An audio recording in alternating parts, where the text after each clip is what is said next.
A robot secretary is what Kevin uses in today's Eplejo. But then somebody comes to leave a worrying message with his secretary bot for him.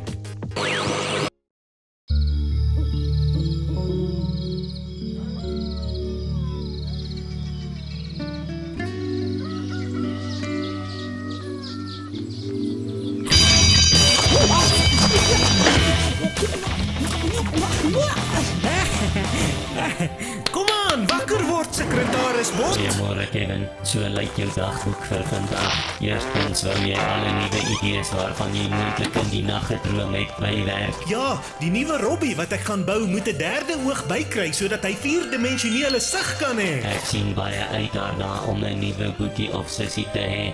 Volgende op vanoggend se program is klavieroefen.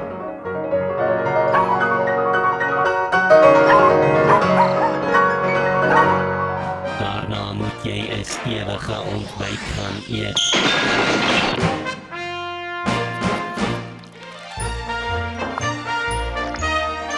Volgende moet jy die katte gaan melk gee. En nou moet jy ry en jou pa se skape uit die kraal gaan jag en veld toe neem om te gaan by. Hey, uit die stop. Veld toe met julle.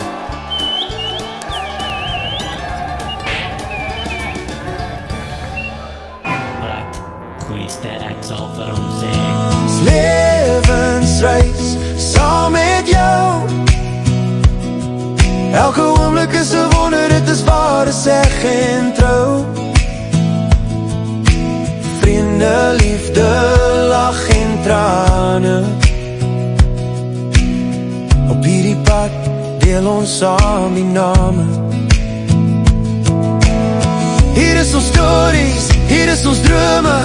In die lig van die man waar ons mekaar verstaan. Die pad kan kronkel, die toekoms is goed, maar saam sal ons skrywe 'n lied van hoop.